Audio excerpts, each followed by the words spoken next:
20 जनवरी 2025 ये वो तारीख थी जब अमेरिका के 47वें राष्ट्रपति के रूप में डोनाल्ड ट्रंप ने शपथ ली थी। उसके बाद से उन्होंने अपने इरादे साफ कर दिए थे कि दुनिया को अब किस तरीके से लेकर चलने वाले हैं। भारत के ऊपर भी बहुत सारा प्रेशर पॉलिटिक्स करने की कोशिश की, टैक्टिक्स बहुत सारी अपनाई। रेसिप्रोकल टैरिफ की पहले बात की, उसके बाद 25% का टैरिफ लगाया, उसके बाद 25% का और टैरिफ लगाया और कहा कि आप रूस से तेल खरीदना जारी रखे हुए हैं, इसलिए आपको अब 50% का टैरिफ देना होगा। इस 50% के टैरिफ के बाद भारत की अर्थव्यवस्था जहां चरमरानी चाहिए थी, जो कि ट्रंप को लगा था, वैसा नहीं हुआ। दूसरे तिमाही के जब नतीजे सामने आए तो भारत की ग्रोथ रेट 8.2% की निकलकर सामने आई। दुनिया की तमाम एजेंसियां हैरान हैं। रिजर्व बैंक ऑफ इंडिया ने भी ये 6 से 6.5% के बीच ग्रोथ रहने की उम्मीद की थी, लेकिन यहां काम कर गया प्रधानमंत्री नरेंद्र मोदी का जो प्लान बी था। देखिए, जो टैरिफ लगा था उससे भारत और अमेरिका का लगभग 85,000 करोड़ रुपए का व्यापार प्रभावित हुआ था। जो माल बिकने के लिए अमेरिका में भारत का जाता था वो 85,000 करोड़ का प्रभावित हुआ था। लेकिन जिस तरीके से मोदी सरकार ने टैक्स के स्लैब को कम किया और जिस तरीके से स्वदेशी अपनाओ की नीति पर भारत के लोगों ने काम किया, उसी का नतीजा रहा कि ग्रोथ रेट भारत की 8.2 दूसरी तिमाही में रही और तीसरी तिमाही में यह और ज्यादा रहेगी, क्योंकि यहां दिवाली का जो व्यापार था वो काउंट नहीं हुआ है, छठ का जो व्यापार हुआ था वो काउंट नहीं हुआ है, और दोनों का अगर मिला दे तो लगभग 6.5 लाख करोड़ रुपए का व्यापार भारत ने किया था। तो आज बात करेंगे कि कैसे प्रधानमंत्री के प्लान बी ने ट्रंप के टैरिफ की हवा निकाल दी। नमस्कार, मैं हूं आपके साथ अभिषेक पुंडीर और इस विषय पर चर्चा करने के लिए मेरे साथ मौजूद हैं निपुण आलम बयान जी। सर, बहुत स्वागत है आपका। ट्रंप ने जो सोचा था वैसा तो हुआ नहीं, लेकिन प्रधानमंत्री मोदी ने जो सोचा था और इस भंवर से निकलने का जो रास्ता अपनाया था वो काम जरूर कर गया। बहुत सारे सेक्टर हैं जिनकी ग्रोथ उम्मीद से ज्यादा बढ़ी है, तो क्या मोदी का प्लान भी काम कर गया?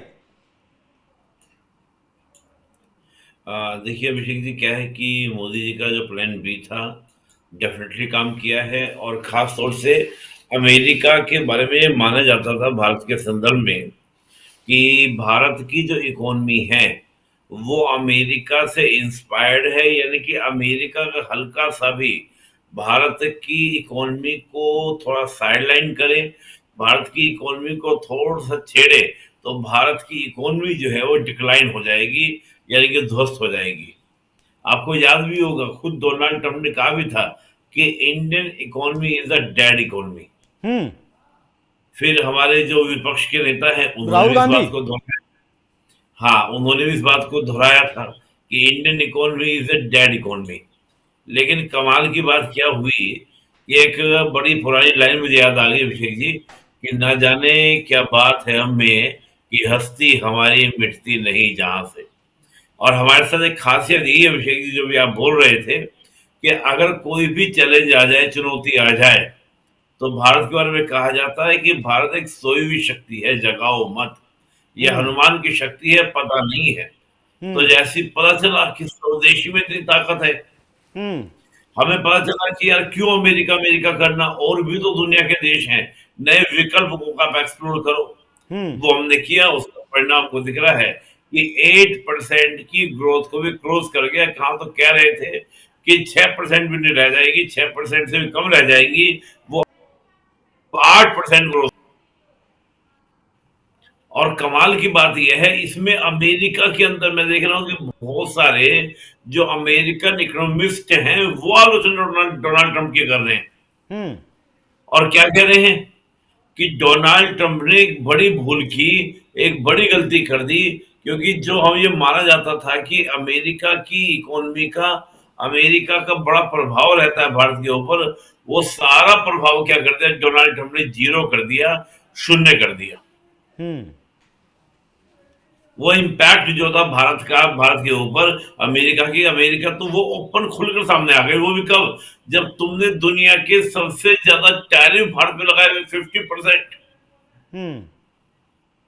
तब भी भारत ने कमाल करके दिखा दिया। तो मीन डैट अब कोई रोको नहीं, कोई टोको नहीं। और गीत आया था, हम लोग थोड़ा युवा हो करते थे हम्म। कि सुनो तुम गौर से दुनिया वालों, चाहे जितना जोर लगा लो सबसे आगे होंगे हिंदुस्तानी। मुझे बिल्कुल। वो गीत वो याद आ रही। बिल्कुल। और इस दौर में भारत का जो व्यापार है, मतलब भारत ने जो सामान बेचा है दूसरे देशों को, उसमें लगभग 6.5% का इजाफा हुआ है।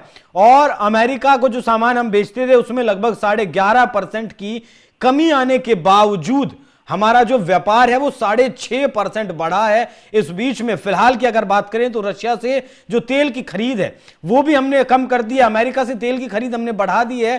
तो बिल्स, हमारे जो डॉलर के जो बिल्स हैं वो बढ़े हैं। उसके बावजूद भी भारत की इकोनॉमी इस तरीके से, जिस तरीके से बूस्ट किया है, वो अपने आप में एक शानदार कमाल की बात है। सर, जिस तरीके से अब अमेरिका को दरकिनार कर, अमेरिका को छोड़कर और 50 देशों के साथ हम अब व्यापार करने की दिशा में आगे बढ़ रहे हैं, तो आने वाले वक्त में भारत के लिए कितना फायदेमंद यह होने वाला है, क्या असर इससे पड़ने वाला है? एक्चुअली अभिषेक जी, मैं देख रहा था कि कई देशों के साथ हम फ्री ट्रेड करने वाले हैं और ठीक है। करीब 60 देशों के साथ हमारा फ्री ट्रेड एग्रीमेंट हो जाएगा। हम्म। ये दुनिया का बहुत ही कम ऐसे देश है जो इस प्रकार का फ्री ट्रेड कर लेते हैं।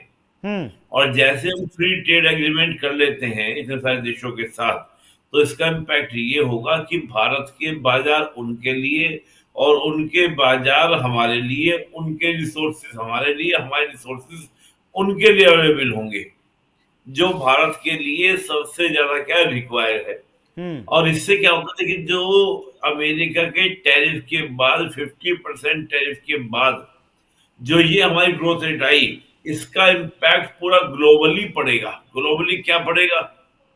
ग्लोबली ये पड़ेगा कि देखो, इतने दबाव के बाद, इतने प्रेशर के बाद, इतना टैरिफ इम्पोज करने के बाद भी भारत अपनी इकोनॉमी को लगातार ग्रोथ बनाए हुए हैं। तो जरा देखो तो सही कि ऐसा क्या है भारत के पास, क्या पॉलिसी, क्या नीति लेकर चल रहा है कि भारत झुकने को तैयार नहीं है।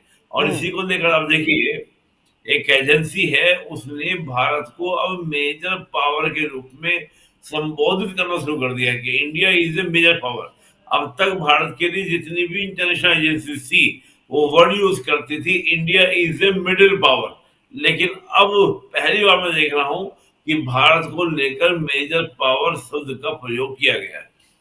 बिल्कुल। और ये दुनिया जानती है कि भारत में खपत बहुत ज्यादा है, भारत बाजार बहुत बड़ा है, इसीलिए दुनिया के तमाम देश भारत में व्यापार करने के लिए आना चाहते हैं। लेकिन ट्रंप को पता नहीं कौन सी दिक्कत परेशानी हुई जिसकी वजह से अमेरिका को भी परेशानी हुई। अमेरिका में महंगाई का दर 6 से 8% बढ़ गया और वहां के अपने ही लोग ट्रंप की नीतियों की आलोचना करने लगे, ट्रंप के फैसलों की आलोचना करने लगे, जिसके जवाब में ट्रंप को भारत के 239 जो खाद्य सामान भारत से अमेरिका जाते थे उन पर 0 टैरिफ करना पड़ा। कहां तो 50% टैरिफ लग रहा था, कहां ट्रंप को घुटनों पर आना पड़ा और उस टैरिफ को 0% करना पड़ा। तो मोदी पावर के सामने दुनिया तो नतमस्तक थी, आज जो सुपर पावर अमेरिका खुद को कहता था वो अमेरिका भी नतमस्तक नजर आ रहा है। बाकी सर, बहुत धन्यवाद आपका जुड़ने के लिए। दर्शकों, आप इस विषय पर क्या सोचते हैं कमेंट बॉक्स में अपनी राय जरूर बताइएगा। नमस्कार।